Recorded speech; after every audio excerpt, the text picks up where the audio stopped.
काबे को देखकर कहती है, ए काबा तू क्यों आया? मैं तेरे लिए तो ना आई थी, मैं तो यार के लिए आई थी। अल्लाह अकबर।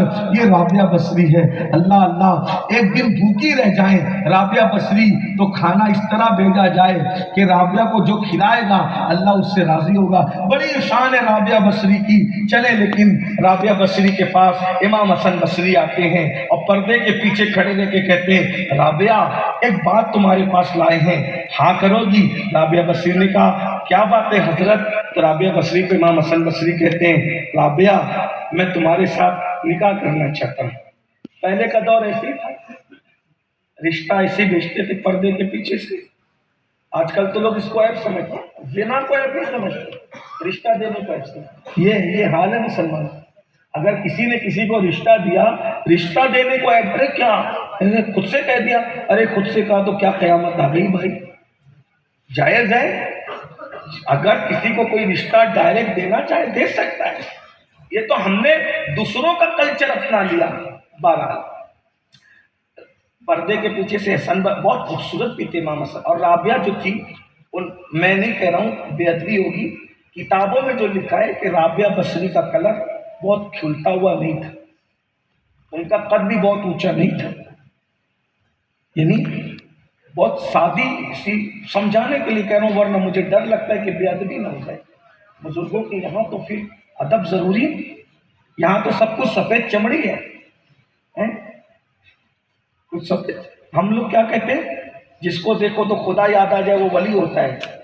तो फिर आने वाले भी मेकअप करके आते हैं कि हमें देख के खुदा, अरे भाई सफेद चमड़ी से खुदा याद नहीं आता।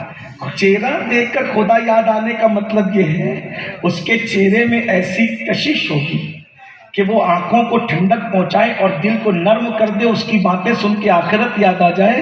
तो ऐसे लोग होते हैं जिन्हें देख के खुदा याद आता है। यानी चमड़ियां सफेद, इसलिए सब पूरा घस रहे, चमड़ियों को घस रहे हैं। ब्यूटी ब्यूटी, अरे मेरे भाई सफेद चमड़ियां वली नहीं बनाती, दिलों का तकवा वली बनाती। आपसे किसने कह दिया कि सफेद चमड़ी वाले वली होते हैं? वरना फिर अमेरिका के अंग्रेजों को किस खाने में रखोगे? बर्तानिया के अंग्रेजों को किस खाने में रखोगे? और नबी के बिलाल को किस खाने में रखोगे? जरा ये भी तो बताओ ना, कि तुमने बना रखा है अपने अपने तौर पे। जरा रिवायतें भी समझने की कोशिश करो।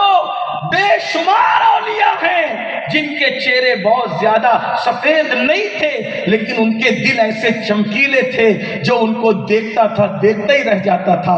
वो कुदरती कशिश तकवे की, वो अल्लाह का नूर है जो आंखों को ठंडक देता है, दिल को सुरूर अता करता है। अरे नहीं देखते गुंबदे खजरा कितना सादा है, ना लाइटिंग लगी है ना लाइट लगे हैं। तुम्हारे मस्जिदों के गुंबदों पर इतनी लाइटिंग है, लेकिन वो कशिश नजर नहीं आती जो बगैर लाइट के अंधेरे में गुंबदे खजरा से कशिश फूटती है। दिल कहता है अरे एक मजार पे चढ़ा हुआ गुंबद में नूर का ये आलम है, तो अंदर सोने वाले के नूर का आलम क्या होगा?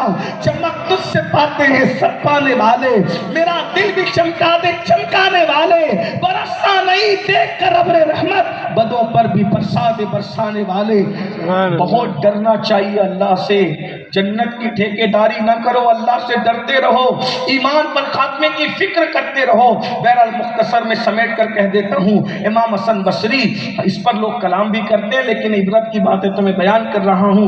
इमाम हसन बसरी राबिया बसरी से पर्दे के पीछे से कहते हैं, राबिया तुम्हारे साथ निकाह करने का इरादा है, क्या तुम मेरे साथ निकाह करने की इजाजत दोगी? क्या निकाह करोगी?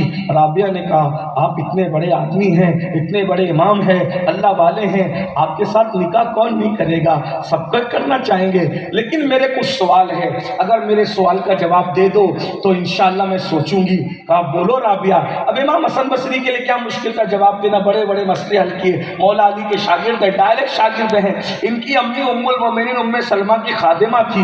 ये उम्मुल मोमिनीन उम्मे सलमा के घर में पले बड़े हैं। इमाम हसन बसरी कोई मामूली, रसूलुल्लाह के घर में इनकी माँ खिदमत करती थी, ये रसूलुल्लाह के घर उम्मुल मोमिनीन उम्मे सलमा के घर में पले बड़े हैं। अल्लाह अकबर। मौला अली ने खिलाफत दी, मौला अली ने मुरीद किया, नबी का जुब्बा दिया। अब इमाम हसन बसरी को राबिया कहती है, कुछ सवाल है, अगर जवाब देकर मुतमईन कर दो तो सोचेंगे निकाह का क्या है। अब पहला सवाल ये है कि राबिया जन्नत में जाएगी कि जहन्नम में जाएगी? پوچھنے والی رابعہ ہے اور جواب دینے والے امام حسن بصری ہے. ہم لوگ کتنے بڑے ہیں؟ ارے مولانا اللہ کریم ہے نا، اللہ جنت دے گا. تو امام حسن بصری نہیں کہہ سکتے؟ اللہ کریم ہے، بے شک کریم ہے، مگر پہاڑ کی نا جب وہ نبی کے بیٹے کو جہنم میں ڈال سکتا ہے، ہم کون ہے بھائی؟ یہ باتیں کڑوی لگتی ہے نا، لیکن بتاؤ رات کے 3 بجے تک گندی فلمیں دیکھنے والوں جنت کا ٹکٹ لائے ہو؟ ہر جانے والی عورتوں کو پاپ کی نظر سے دیکھنے والوں جنت کا ٹکٹ لائے ہو؟ سود کے دھندے کرتے ہو، جوا کھیلتے ہو، حرام کام کرتے. کون سا حرام کام ہے جو مسلم معاشرے میں نہیں ہو رہا ہے؟ بے پردگی سے لے کے زنا تک، زنا سے لے کے سود تک، سود سے لے کے نشہ تک، نشہ سے لے کے بدنگاہی تک. شریعت کہاں ہے؟ نکاح میں 2 منٹ شریعت نظر آتی ہے، نہ اس سے پہلے شریعت نہ اس کے بعد. وہ بھی مجبوری ہے تمہاری کہ اگر وہ نہ کرو تو نکاح نہ ہو. بس وہ خطبہ اور ایجاب و قبول جاؤ مولانا، تمہاری ذمہ داری ختم. اس سے پہلے بھی ناچ ناچیں گے، اس کے بعد بھی ناچ ناچیں گے. ہاں شریعت، اور وہ بھی مجبور ہو. اگر ایجاب و قبول نہ ہو تو نکاح نہ ہو. اسی لیے باپوؤں کو بلاتے ہو، علماء کو بولتے ہو چلو آؤ، اور اس کے نہ اس سے پہلے کوئی اہمیت نہ اس کے بعد کوئی ہے. شریعت کی کوئی اہمیت؟ میں بہت معذرت کے غصے میں نہیں کہہ رہا ہوں، نشتر جو لگاتا ہے وہ دشمن نہیں ہوتا. یہیں سدھر جاؤ، یہیں سنور جاؤ، ورنہ اللہ کا عذاب بڑا سخت ہے. ان بطش ربک لشدید، تیرے رب کی پکڑ بڑی سخت ہے. نبی کا بیٹا نوح علیہ السلام جیسے اولو العزم پیغمبر کا بیٹا جب جہنم میں جا سکتا ہے، میری آپ کی اوقات کیا ہے؟ کچھ تو سوچو میرے بھائیوں، میری بہنوں، کچھ تو سوچو، دین پر آؤ. رابعہ نے پوچھا، رابعہ جنتی ہے کہ جہنمی؟ اور امام حسن بصری کا جواب، رابعہ میں اپنے بارے میں یقین سے نہیں کہہ سکتا ہوں کہ میں جنتی ہوں کہ جہنمی. میں تمہارے بارے میں کیسے کہوں؟ یہ غوث اعظم کے بھی غوث ہے، میں بہت ذمہ دار ہوں. غوث پاک کے پیروں کے پیر ہیں. آپ کیا سمجھ رہے ہیں؟ ابھی میں غوث پاک کے مرید کی بات نہیں کر رہا ہوں، میں غوث پاک کے پیروں کے پیر کی بات کر رہا ہوں، غریب نواز کے پیروں کے پیر کی بات کر رہا ہوں. شاعری کی دنیا الگ ہے، حقیقتوں کی دنیا الگ ہے. ہتھیلی میں جنت دکھانے کے خواب الگ ہے اور سچائی الگ ہے. امام حسن بصری کہتے رابعہ تو تیرے بارے میں پوچھ رہی ہے، جس کے استقبال کے لیے کعبہ آ رہا ہے اس کے بارے میں رابعہ امام حسن بصری اس کو دائرے پر قطعی اور یقینی جنتی کہنے کو تیار. اور ہم کیا کر رہے ہیں؟ یہ ان کا چہرہ دیکھو اور ان کا دیکھو اور جنت میں جاؤ سیدھا. لوگ بیوقوف ہے، فجر میں اٹھیں گے. پھر کھیل نہ کھیلو. اگر لوگ میرے بارے میں کہتے ہیں کہ امین القادری کا چہرہ دیکھ کر جنت میں جاؤ تو مجھ پہ فرض ہے کہ میں اس کو منع کر دوں. خدا کے لیے یہ کھیل نہ کھیلو، ورنہ اگر میں یہ سن کر چپ ہوں تو اللہ مجھ سے بھی پوچھے گا تیرا چہرہ وہ تھا؟ مجھ سے پوچھے گا. یہ دنیا ہے، اس دنیا کے چکر میں ہم اللہ کو بھول رہے ہیں. اور یہ کون سی دنیا جو اپنے ماں باپ کی وفادار نہیں ہے، جو اللہ کے ساتھ وفاداری نہیں کر رہے، وہ امین القادری کے ساتھ وفاداری کرے. ہمیں دنیا سے نکلنا پڑے گا. اللہ دنیا بنائی چھانٹنے کے لیے، اللہ چھانٹ رہا ہے. اور یہ میں اپنی طرف سے نہیں کہہ رہا ہوں کہ اللہ نے چھٹائی کے لیے دنیا بنائی. قرآن کہتا ہے الذی خلق الموت والحیات لیبلوکم ایکم احسن عملا. میں قرآن کی روشنی میں کہہ رہا ہوں، اللہ فرماتا ہے ہم نے موت و حیات کو اس لیے پیدا کیا کہ ہم تمہیں جانچے، تمہارا امتحان لے، تمہیں آزمائے کہ کون تھوڑی سی زندگی کو پا کر اچھا عمل کرتا ہے. اللہ نے چھٹائی ہو رہی ہے تاکہ کوئی یہ نہ کہے قیامت میں کہ ہمیں بھی تو نبی کے ساتھ رکھا جاتا. کیوں نہیں رکھا گیا؟ اللہ بتا رہے یہ تیرے کرتوت ہے، اس لیے تو نبی کے ساتھ رہنے کے قابل.